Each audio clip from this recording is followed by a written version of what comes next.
Crespo traz novidades na escalação do São Paulo para a decisão contra o Santos. Vamos falar sobre isso? Tem time aí da Europa interessado em jogador do São Paulo, bastidores aí de negociação e várias outras notícias do São Paulo. Belezinha, minha rapaziada? Vambora aí para mais um vídeo. Daqui a pouquinho a bola rola no Morumbi, dia de São Paulo, de decisão. No estádio de Morumbi vai estar lotado, aquela coisa linda que a gente está acostumado a ver aí. E vamos para cima, porque hoje é uma decisão, né? Não é um jogo importante, é uma decisão que tem que conquistar os 3 pontos de qualquer maneira. Certo, rapaziada? E o seguinte, ó. Depois que o São Paulo enfrentou o Flamengo e venceu o Flamengo na quarta-feira, os jogadores que, né, começaram como titular, jogaram mais tempo ali, não treinaram, tá, no campo desde o jogo contra o Flamengo. Tá aí, ó. Segundo o Globoesporte.com, nos últimos 2 treinos, que foi o da quinta e da sexta-feira, o Crespo não utilizou os jogadores que devem começar o clássico contra o Santos, porque tiveram uma maior minutagem no jogo contra o Flamengo. A ideia do treinador é repetir a escalação do último jogo e ter os jogadores 100% fisicamente. Então, na quinta e na sexta, que foram os dias seguintes ao jogo contra o Flamengo, aquele time que entrou em campo contra o Flamengo como titular não treinou. Aí porque o Crespo quer jogadores mais próximos aí de estarem 100% fisicamente, né? Então, é isso. Aí, o que acontece? Tem também, né? Não vai ser possível repetir exatamente os mesmos 11 que começou contra o Flamengo, porque tem a questão do Caleri e também do Danielzinho, tá? Não saiu informação se eles foram relacionados ou não. Vai sair informação só ali, né, 1 hora, ali próximo de sair a escalação, que é 1 hora antes do jogo começar. Mas assim, o Danielzinho e o Caleri fizeram trabalhos na parte interna do CT ontem, tá? Que ontem, por exemplo, a imprensa estava no CT e quem estava lá não viu, por exemplo, no campo nem o Caleri e nem o Danielzinho. Então, ou eles vão ficar de fora do jogo de hoje, não vão jogar, ou vão ficar no banco. Inclusive o próprio Alexandre Oliveira traz aqui que assim, quase impossível os dois começar. Ou é fora do jogo, ou estão fora, ou no máximo banco de reservas. Então, automaticamente, não vai ter como o Crespo aí repetir a mesma escalação. Então, o Crespo fez essa estratégia. Ó, não vou pôr ninguém para treinar no campo, né? Só, os jogadores só vão se recuperar a parte física para poder estar aí 100% ou mais perto aí do 100% para o jogo de hoje contra a equipe do Santos, tá? Jogo de hoje é a 6ª rodada do Paulistão, 6ª, lembrando que são 8 jogos só. Então, a gente entra em campo hoje e depois falta só mais 2 jogos. Então, é aquela questão. O time perto da zona, então, é aquela questão. É decisão por causa disso. Só faltam 3 jogos com o jogo de hoje. Hoje é o jogo em casa, estádio cheio. Tem que vencer. 6ª rodada, o jogo começa às 8h30 da noite aí, no horário de Brasília, deste sabadão, tá bom? Transmissão do jogo, rapaziada. Temos aqui algumas opções. Cazé TV, Record TV aberta e HBO Max, tá? Então, TV aberta, Record, né? Streaming, HBO Max, né? Quem tiver só internet, Cazé TV. Então, hoje não vai faltar opções para poder acompanhar o Tricolor hoje nesse clássico contra a equipe do Santos, tá bom, rapaziada? Bom, seguinte, vamos lá. A questão, né, de dúvida mesmo fica dos 2 jogadores que eu citei, Danielzinho e Caleri, que não foram nem pro gramado ontem, na sexta-feira, na Barra Funda. Segundo o GE, São Paulo deve vir a campo com Rafael no gol, aqueles 3 zagueiros que jogaram contra o Flamengo, Alan Franco, Arboleda e Sabino, Enzo Dias na ala esquerda e Mike na ala direita. Aí vamos lá, Pablo Maia ou Danielzinho, Marcos Antônio e Bobadilla. Na frente, Luciano, Tapia ou Caleri. A dúvida é aquele mesmo time, né? Pelo menos teoricamente, o Crespo deve mandar a campo. É aquele mesmo time contra o Flamengo, só que com as 2 dúvidas de Danielzinho e Caleri, né? Aí, se o Caleri não jogar, o Gé botou aqui que o Tapia talvez deva começar no lugar do Caleri e o Pablo Maia no lugar do Danielzinho, se o Danielzinho não começar. Né? Então, assim, alguns pontos. Primeiro, o Pablo Maia voltando ao time titular, caso se confirme, mais uma oportunidade de ouro que ele vai ter para poder voltar a jogar bem, porque ele tá jogando muito mal. A fase dele é um negócio assim inacreditável. Todo jogo dele parece que ele vai piorando. Eu não sei o que aconteceu com ele.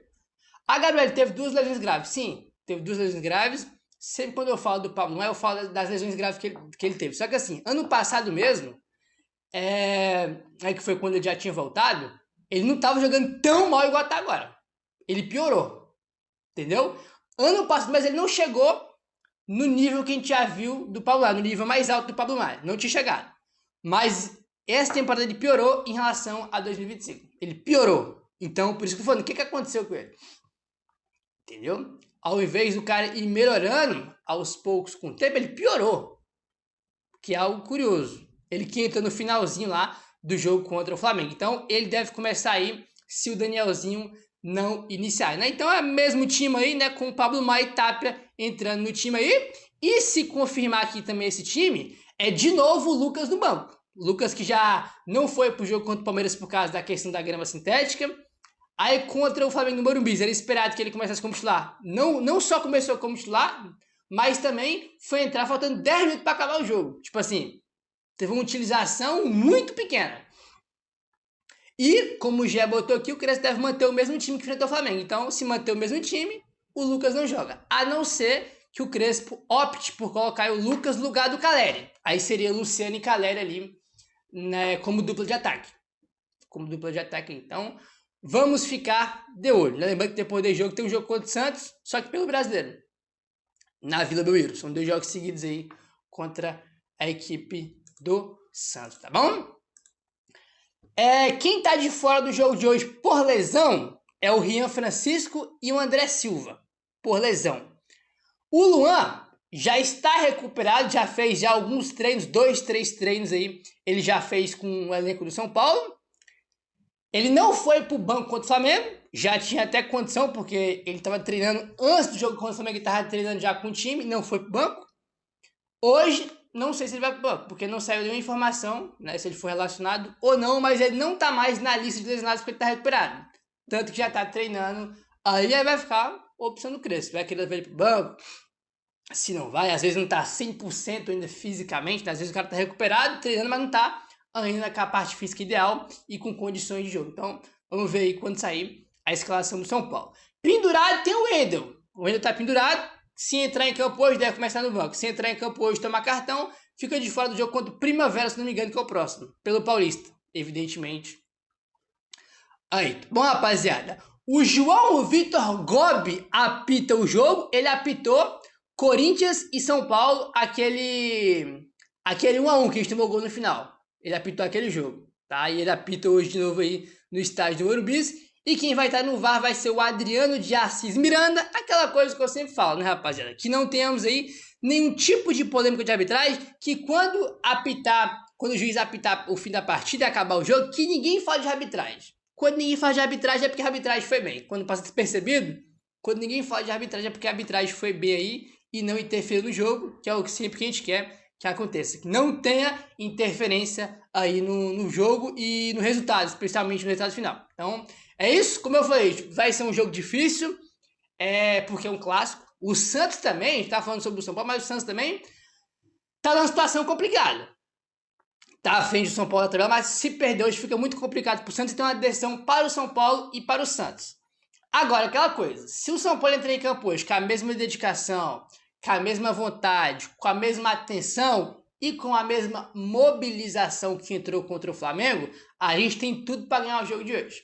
Hoje vai ter, o São Paulo anunciou 43 mil, isso de manhã, né? Então, e sem contar cativa, camarote. Então, ou a gente vai ter 50 mil, se não bater 50 mil, vai bater próximo, 47, 48. Então é na casa dos 50 mil hoje, então você vai estar fazendo sua parte, vai estar um clima espetacular, legal, e com os jogadores entrem com a mesma vontade, com a mesma mobilização que entraram contra o Flamengo. Claro que o resultado não tem como controlar, mas se entrar da mesma maneira hoje que entrou contra o Flamengo, temos totais condições e grandes chances de vencer o jogo. Então é isso que eu espero pro São Paulo de hoje. O que a gente viu contra o Flamengo, que os jogadores têm a mesma postura hoje contra o Santos, né? Porque resultado, infelizmente, não tem como controlar. Às vezes o time faz um jogo espetacular, né? Pô, joga pra cacete, o goleiro pega 8 bolas, 5 chutes na trave, né? Então, são coisas do futebol. Então, que os jogadores do São Paulo hoje, que é obrigação entrar em campo do mesmo jeito que entrou contra a equipe do Flamengo, tá bom, rapaziada? Aí, hoje, se a gente conseguir vencer, vamos quebrar um tabu. Que tabu, Gabriel? O São Paulo simplesmente nunca ganhou aí de um time que foi treinado pelo Vojvoda. Por exemplo, aí ó, São Paulo ainda tenta vencer o Vojvoda pela primeira vez. O Vojvoda enfrentou o São Paulo 13 jogos, tá? 13 jogos, 0 vitórias do São Paulo, 6 empates e 7 vitórias pro Vojvoda, né? Aí inclui aí o Tadjeres, que foi lá naquela pré-Libertadores de 2019 que a gente foi eliminado, era o Vojvoda, né? Então, ele enfrentou o São Paulo pelo Tadjeres, enfrentou pelo Fortaleza, né? E pelo Santos, acho que não enfrentou ainda. Enfrentou? Acho que enfrentou no passado. Né? Acho que aquele 1-0 na Vila pro Santos era ele, eu acho. Né? Mas enfim, de qualquer maneira, o São Paulo não conseguiu vencer até hoje o Vojvoda. E olha que ele tá no Brasil tem muito tempo. Aí já com Fortaleza. Então, hoje é dia de vencer o Vojvoda aí pela primeira vez, tá? Para não trazer só o número negativo, vamos trazer o número positivo. Os últimos 10 jogos entre São Paulo e Santos no estádio do Morumbi. 7 vitórias do São Paulo, 2 derrotas e um empate. Nos últimos 10 jogos em casa no Morumbi, São Paulo venceu 7. Então o São Paulo muito bem contra o Santos no Morumbi. Esperamos que hoje vá para 8 vitórias aí, né? Porque o São Paulo vem uma sequência bem legal jogando em casa contra a equipe aí do Santos, né, rapaziada? Bom, mudando de assunto aqui agora, de manhã no primeiro vídeo a gente falou sobre o Isaac, que é o zagueiro do Sub-20 de São Paulo, fez uma baita copinha, agora que o São Paulo foi vice-campeão, e comentamos aqui, né, que o Strasbourg da França e o Shakhtar Donetsk da Ucrânia estão interessados no jogador. O GE traz aqui que o Mônaco da França e o Bruges da Bélgica também entraram em contato e fizeram uma sondagem pelo jogador. Tá? Então, além de Strasbourg e Shakhtar Donetsk, o Mônaco e o Bruges fizeram também aquele contato inicial, aquela famosa sondagem, né? Aí, pelo Isaac. Por enquanto, nenhuma proposta oficial. E também já comentamos de manhã sobre aquela questão da multa, que é o que preocupa. Que é o seguinte. Ele tem contrato com o São Paulo até o fim de 27. A multa contratual para clubes do exterior é de 60 milhões de euros. Então o São Paulo está tranquilo em relação à multa para o exterior. A questão é a multa para o Brasil. A multa para o Brasil é de 22 milhões de reais, que é um valor muito, muito baixo. Então, qualquer um chegar com 22 milhões, paga e leva ele. Né? Então você pode ter que renovar aí com ele para poder aumentar essa multa aí para o futebol brasileiro. Então tá aí, Mônaco e Bruges foram mais 2 times aí que sondaram o Isaac, tá bom, rapaziada? Agora vamos seguindo aqui, eu vou te contar. Tem algumas coisas que acontecem que é inacreditável, né, cara? Tem algumas coisas que acontecem que é inacreditável. Olha só isso aqui, presta atenção nisso aqui. Vai piorando, são duas notícias. Segundo o UOL, o Corinthians pediu desculpa ao Alisson do São Paulo por negociação frustrada. O Corinthians entende que o vazamento de informações atrapalhou a negociação. Aí tem aquela questão, né, que ele foi pro CT, né, se despediu lá do São Paulo, chegou aí pro CT do Corinthians, que é um negócio bizarro que a gente já sabe. Aí, tá? Aí, vai piorar. Tem como, Gabriel, piorar? Tem como piorar. Olha aí. O Alisson aceitou o pedido de desculpas do Corinthians, mas demonstra chateação com o São Paulo. Isso aqui é brincadeira. Apesar da frustração com o cancelamento do negócio, o volante entende a situação financeira do Corinthians, mas ficou incomodado com a condução do negócio por parte do São Paulo. Olha só que piada de mau gosto isso aqui. O Alisson se sentiu exposto, especialmente pelo Crespo. O jogador e pessoas próximas entendem que não havia necessidade de o técnico ter afirmado publicamente que o Alisson queria se transferir para o Corinthians. Ah, então é isso. Então o problema não é o Alisson querer ir para o Corinthians. O problema é o Crespo chegar na coletiva e falar que o Alisson quer ir. É brincadeira o negócio dele. Cara, olha, falando com vocês, é um negócio inacreditável, cara. O problema não é ele querer ir pro Corinthians, rapaziada. O problema é o Crespo falar que ele quer ir. O Crespo tinha que ter mentido. Né? O Crespo tinha que ter mentido. O Alisson queria que o Crespo mentisse na coletiva. Né? Ah, que sentiu exposto. Exposto é o cacete, meu irmão. Tava fazendo biquinho e falou que não queria mais jogar pelo São Paulo. Devia ter vergonha na tua cara de fazer isso com um clube que te tirou da Série B. Entendeu? São Paulo tirou você da Série B, tu vê o teu auge no São Paulo, teve problemas de depressão no São Paulo, que você mesmo deixou público, né? O São Paulo te liberou para você cuidar da sua saúde, nem tava treinando, se apresentando. São Paulo deu toda a liberdade do mundo para ele se cuidar, né? Renovou o contrato, não tem tanto tempo assim, né? Até o fim de 27. Aí, do dia pra noite, quero ir pro Corinthians, não quero mais jogar pelo São Paulo, vou treinar separado. Fazendo, irmão, a maior força do mundo para ir pro Corinthians. Aí o problema é o Crespo ter falado na coletiva que ele queria ir pro Corinthians. É brincadeira um negócio desse, não, cara? É uma ingratidão, cara. Para não falar, eu não vou usar o termo que eu queria falar aqui, não. Né? Mas é muita cara de pau, né, cara? Mas é muito cínico um cara desse, né, mano? Irmão, eu já tinha comentado aqui nos outros vídeos, né, que eu não concordava que ele tinha que ser reintegrado. Acho que ele tinha que treinar separado e negociar ele com outro clube. Irmão, depois disso aqui, tu nunca mais vai nem pisar no CT do São Paulo. O cara força a saída, faz biquinho. Ah, não gostei do jeito que o São Paulo conduziu o negócio. Ai, não gostei do jeito que o Crespo expôs na coletiva. Meu irmão, tá de sacanagem. Meu irmão, vai arrumar outro clube pra tu jogar, cara. Que piada de mau gosto isso aqui. Que negócio inacreditável. E existir essa informação, saber que isso acontece, né, cara? Que isso acontecendo, ele tá chateado com o São Paulo e com o Crespo. Cara, é o fim do mundo, gente. Perdeu completamente a noção das coisas, né? Tu tinha que sumir do São Paulo pra ontem, velho. Entendeu? Crespo fez bem não te botar, né, pro jogo de hoje. Tu nunca devia pisar mais no Morumbi pra jogar a camisa do São Paulo. Tu tinha que sumir do São Paulo, negociar com outro clube, meter o pé. É isso que tinha que acontecer. É brincar. É cada piada, viu, cara? Que a gente tem que ver que eu vou te contar um negócio. É inacreditável. Meu parceiro, se inscreve no canal, deixa o like, valeu, tamo junto e saudações tricolores.